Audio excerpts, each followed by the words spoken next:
चलिए आज बात करते हैं शब्दों के एक ऐसे जादूगर की जिन्होंने अपनी कलम से हिंदुस्तान के गांव और शहरों की धड़कनों को कागज पर जिंदा कर दिया।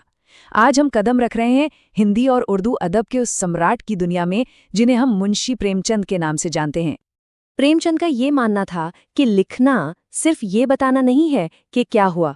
नहीं, उनके लिए तो ये एक जरिया था इंसान के मन की गहराइयों में उतरने का, उसकी सच्चाइयों को, उसकी कश्मकश को, उसके सपनों को समझने का। और यही उनका मूल सिद्धांत था, मनोवैज्ञानिक यथार्थ को पकड़ना। समझिए कि यही वो चाबी है जो उनके साहित्य के दरवाजे खोलती है और हमें सीधे उनके किरदारों के दिल और दिमाग तक ले जाती है। तो चलिए अब हम भी उसी लेंस से झांक कर देखते हैं उन दुनियाओं में जिन्हें प्रेमचंद ने अपनी कहानियों में इतनी बारीकी से बुना था। प्रेमचंद की कहानियों का एक बहुत बड़ा हिस्सा उन लोगों की जिंदगी के इर्द गिर्द घूमता है जो समाज के हाशिए पर थे। तो आइए देखते हैं कि उन्होंने गरीबी की हकीकत को अपनी कलम से कैसे जिंदा किया। सोचिए जरा, गरीबी सिर्फ पैसे की कमी तो है नहीं, है ना? ये तो एक बोझ है जो सीधे इंसान की आत्मा पर पड़ता है। चलिए समझते हैं कैसे। वाह, ये जो तुलना है ना, ये साफ दिखाती है कि प्रेमचंद समाज के दो अलग अलग तबकों के बीच की खाई को कितनी बारीकी से समझते थे।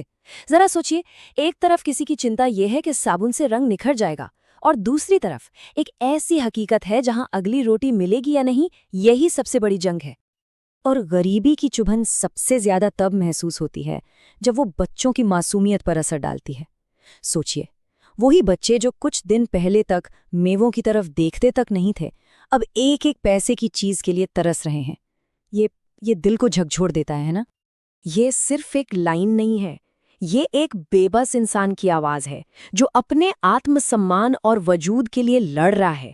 यहाँ देखिए, किराया चुकाने की मजबूरी पानी पीने जैसी बुनियादी जरूरत से भी कहीं ज्यादा बड़ी हो गई है। तो गरीबी के इस यथार्थ से थोड़ा आगे बढ़ते हैं।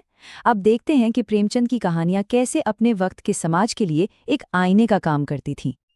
अच्छा, एक समाज को, एक कम्युनिटी को कौन सी चीजें जोड़कर रखती हैं और कौन सी चीजें उसे तोड़ देती हैं? ये वो सवाल हैं जिनके जवाब प्रेमचंद ने अपनी कहानियों में बहुत गहराई से खोजे हैं। उनकी कहानियों में ना अफवाहों और लोगों की राय की बड़ी ताकत दिखाई गई है। कैसे किसी की इज्जत, किसी की हकीकत पल भर में बन या बिगड़ जाती थी। बस एक छोटी सी बात, और वो पूरे शहर में आग की तरह फैल जाती थी।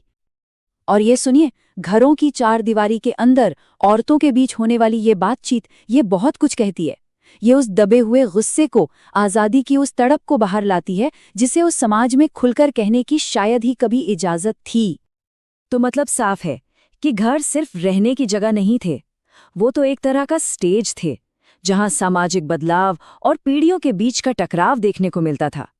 एक तरफ परंपरा, दूसरी तरफ नए ख्याल, और इनकी लड़ाई हर रोज चलती थी। अच्छा, प्रेमचंद के जो किरदार थे ना, वो सिर्फ हालात के मारे नहीं थे। नहीं, वो अक्सर अपने अंदर भी एक लड़ाई लड़ते थे, सही और गलत की। तो चलिए उनकी अंतरात्मा की आवाज को सुनने की कोशिश करते हैं।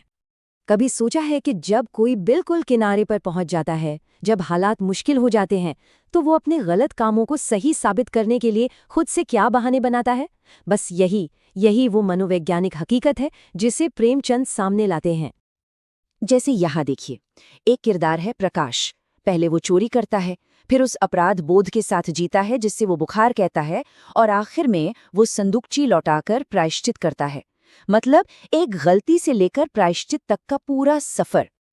और ये जो किरदार कहता है ना कि गलती का बोझ एक कांटे की तरह चुभता है और उसे सुधारने पर जो राहत मिलती है वो बुखार उतरने जैसी होती है, एक ठंडक, एक शांति।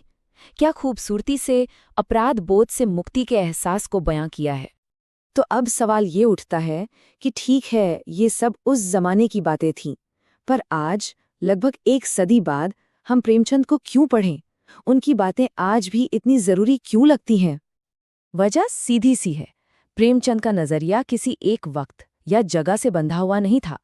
वो तो उन सच्चाइयों की बात करते थे जो हर इंसान पर हर जमाने में लागू होती हैं, चाहे वो सम्मान के लिए संघर्ष हो या न्याय की तलाश। समाज का पाखंड जो आज भी चुभता है, गरीबी का बोझ, या फिर प्यार और फर्ज के बीच की वो उलझन, ये सब ऐसे अनुभव हैं जो तब भी थे और आज भी हैं, और इसीलिए उनकी कहानियां हमारे दिलों को छू जाती हैं। तो प्रेमचंद ने हमें अपने समय की उन सच्चाइयों को देखने का एक लेंस दिया जिन्हें शायद लोग देखना नहीं चाहते थे। और उनका काम आज भी हमसे एक बहुत जरूरी सवाल पूछता है कि आज की दुनिया में हम किसकी मनोवैज्ञानिक हकीकत को नहीं देख पा रहे हैं। आज वो कौन लोग हैं जिनकी कहानियां अनसुनी रह जा रही हैं? सोचने वाली बात है।